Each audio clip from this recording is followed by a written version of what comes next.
इस कार्यक्रम के पुण्यार्चक हैं गुरु भक्त परिवार श्री वीरेंद्र कुमार जैन, पुत्र श्री आनंद कुमार जैन, श्री निर्मल कुमार जैन, पौत्र Vedant Jain, 4/142, Baluganj, Agra, Uttar Pradesh. Firm Vardhman steel Agra, JVN metals Agra एवं वेदांत फैब्रिकेशन आगरा, धौलपुर। आपने सुना होगा कि जब रामचंद्र जी ने समझा दिया था शूर्पणखा को, इसके बावजूद भी वो मानी नहीं।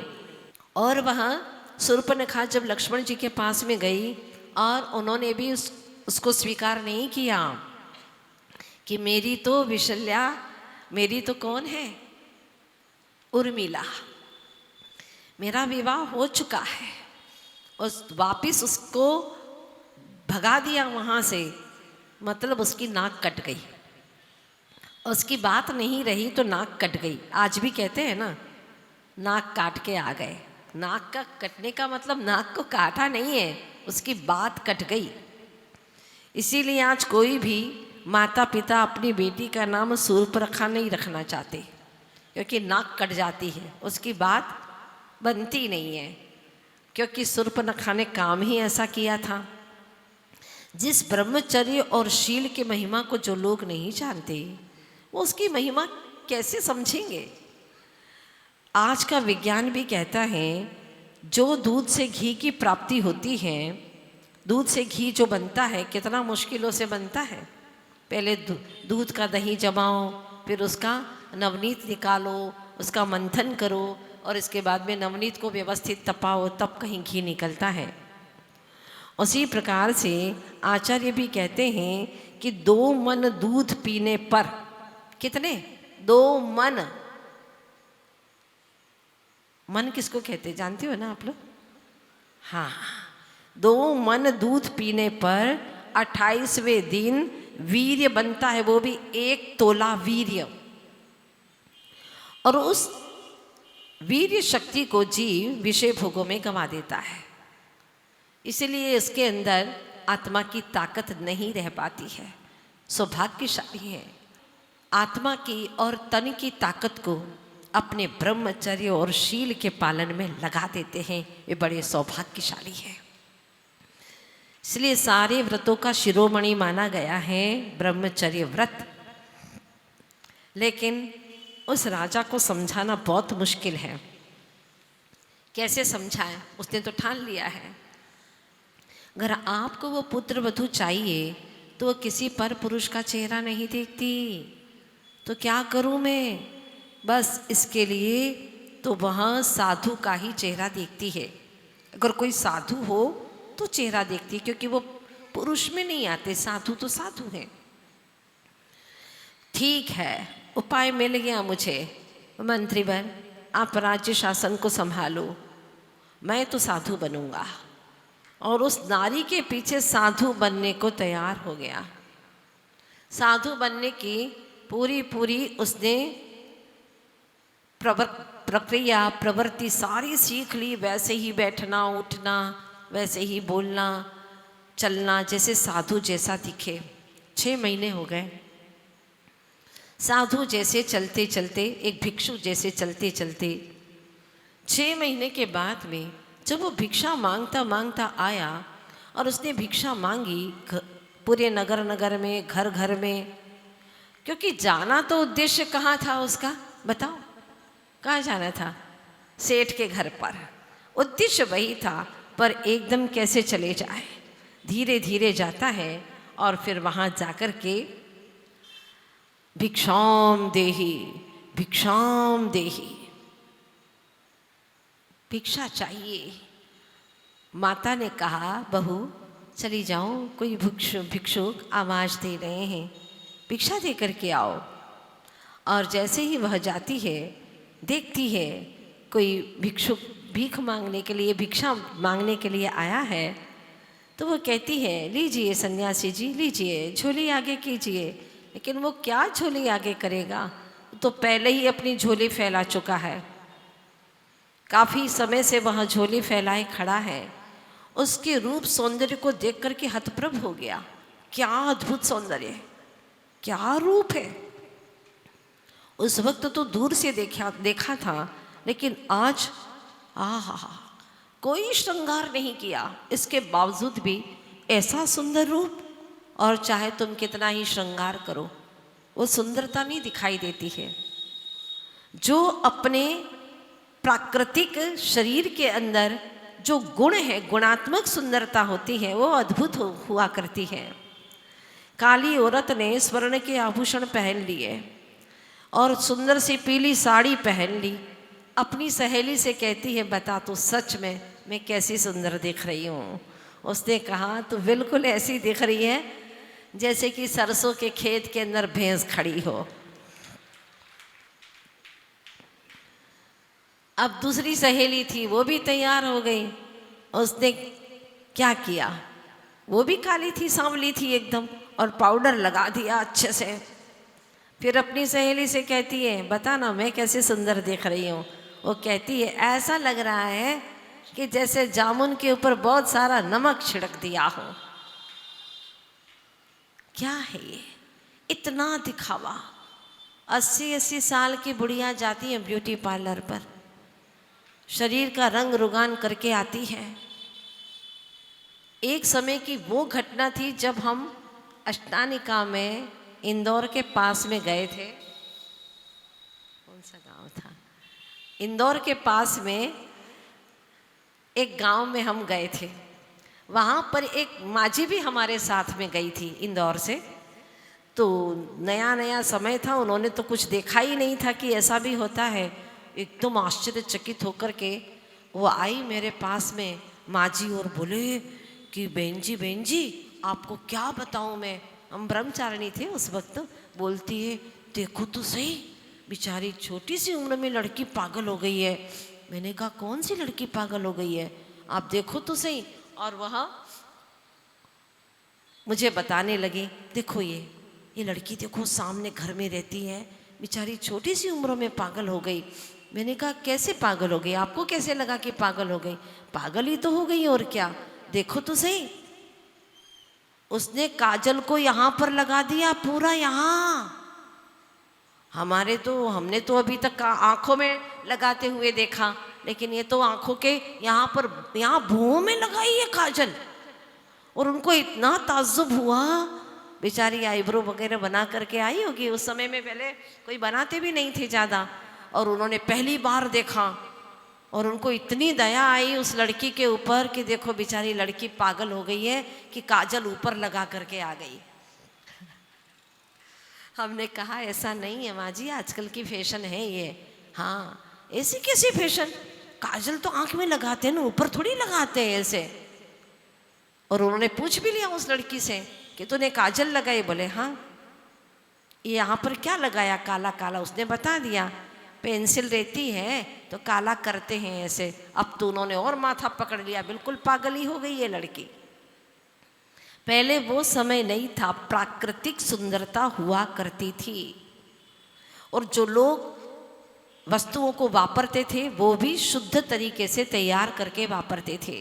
लेकिन आज जीवों की मौत हो रही है और ऐसी हिंसक सौंदर्य प्रसाधन सामग्री को अपने शरीर पर लिप पोत करके आ जाते और मंदिर तक में घुस जाते। मंदिर के सारे अतिशय खत्म हो गए। जो पहले अतिशय हुआ करते थे, अगर चोर घुसता तो भंवरे उड़ जाते, किसी को सपना दे देते वहाँ के देवता लोग। लेकिन अब ये सब कुछ समाप्त हो रहा है। क्यों? क्योंकि मंदिर में अतिशय ही नहीं रहने दिए। 2 मिनट के लिए आती हैं और 2 घंटे में तैयार होकर के आती हैं। सच्ची बात बताऊं आपको, आज तो अंतिम दिन है। लाल मंदिर दिल्ली की ये घटना है।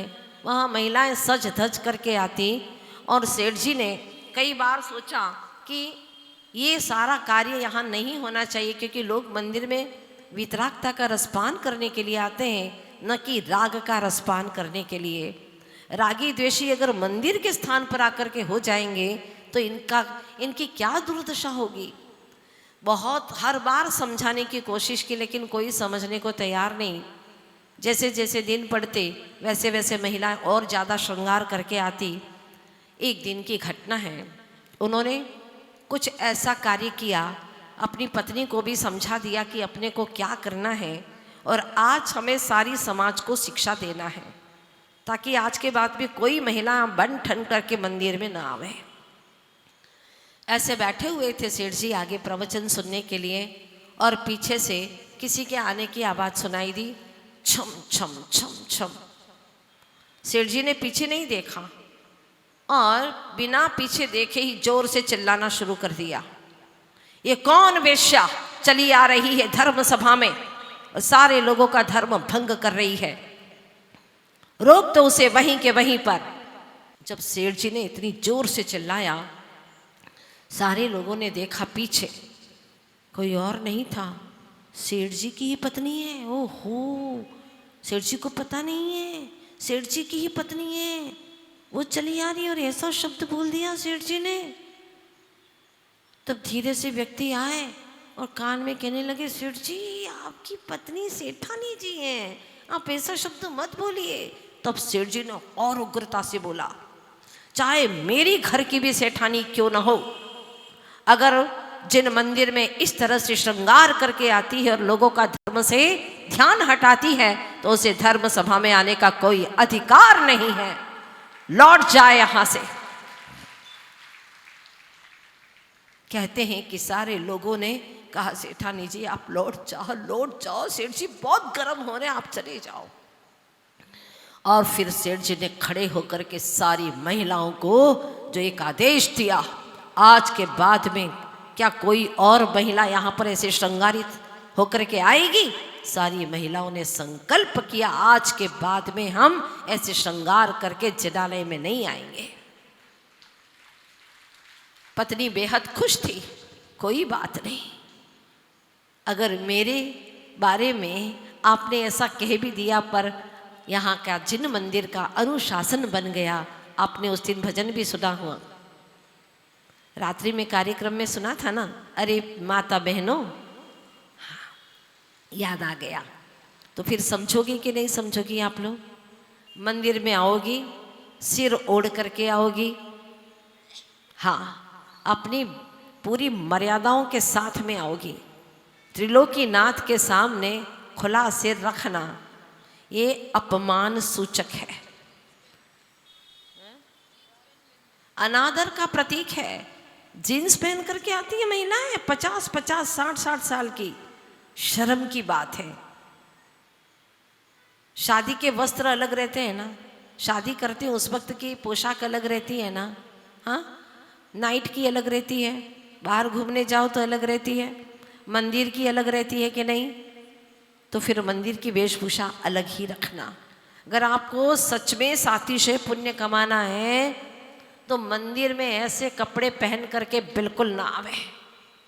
अपने बच्चों को भी सिखा दें, लेकिन ऐसे बच्चे ढीठ हो गए हैं, ऐसे जिद्दी हो गए, मंदिर आना छोड़ देंगे लेकिन पूरे कपड़े पहनना स्वीकार नहीं करेंगे, शरीर को ढकना पसंद नहीं करेंगे। क्या भगवान को दिखाओगे तुम अपने अंगों को? क्या दिखा रही हो तुम भगवान को? अपना अंग, इससे बड़ी शर्म की बात और क्या हो सकती है? शरीर को ऐसे ढक करके आओ कि तुम्हें देख करके किसी को राग उत्पन्न न हो, वरना उसके राग उत्पन्न करने में निमित्त तुम बनोगी।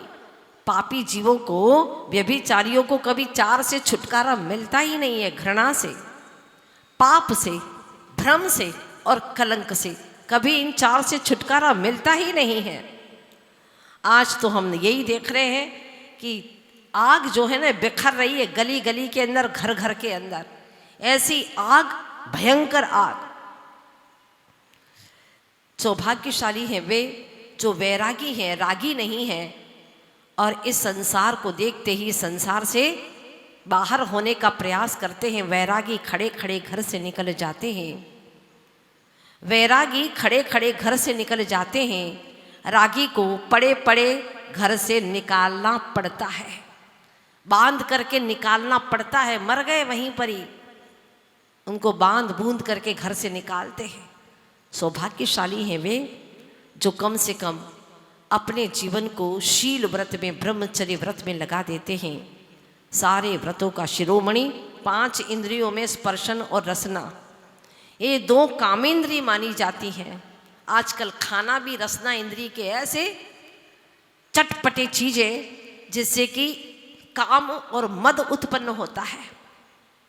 आपने यहाँ पर 7वें अध्याय में भी पढ़ा था कि जो व्रतों को ग्रहण करता है और ऐसे गरिष्ठ कामोद्दीपक चीजें खाता है, कपड़े भी ऐसे पहनते चुस्त कपड़े, इस सब काम का उद्दीपन करने वाले हैं। धन्य है वह नारी जिसने अभी विवाह किया है और राजा भी सामने खड़ा है, पर क्या मजाल के भीतर भी एक भी कहीं से कोई काम विकार की भावना आ जाए? नहीं। वह कहती है झोली आगे करिए भिक्षु जी, झोली आगे करिए। लेकिन वो तो देखने में पागल हो रहा था, उसके रूप सौंदर्य का पान करता रहा, पीता गया। वो बार बार कहती है एक बालक की भांति, आगे करिए ना भिक्षु जी अपनी झोली को। वह कहता है जो मैं मांगूंगा वह दोगी। वो सोचने लगी क्या मांगेगा भिक्षु? खाने के लिए कोई अच्छे से अच्छे पदार्थ मांग लेगा, पहनने के लिए जो कपड़े पहने ऐसे भगवा वस्त्र मांग लेगा, और क्या मांगेगा। ठीक है, मेरी माँ ने कहा है, सासू माँ ने, कि आप भिक्षु को अपने द्वार से खाली झोली नहीं लौटाना है, आप मांगिए, जो मांगेंगे वे दे देंगे, बोलिए तो सही। तब कहता है वह भिक्षु, मुझे आम खाना है, आम, पक्के रसीले फलदार, हाँ रसदार आम खाना है मुझे। आम? सोचने लगी इस मौसम में आम कहाँ से आएंगे? और आज से कितने वर्ष पुराना जमाना, ऐसा तो था ही नहीं कि साल में 3 बार आम लग जाएं, बोनसाई है जल्दी जल्दी लग जाए, ऐसा कुछ भी नहीं था। साल में 1 बार आम आते थे, कहाँ से लाऊंगी आम? फिर मन ही मन सोचा लेकिन मांगा है ना तो देना तो पड़ेगा ही।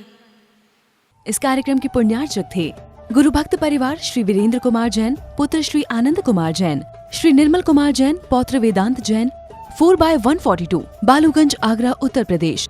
Firm Vardhman steel Agra, JVN metals Agra एवं वेदांत फैब्रिकेशन आगरा, धौलपुर।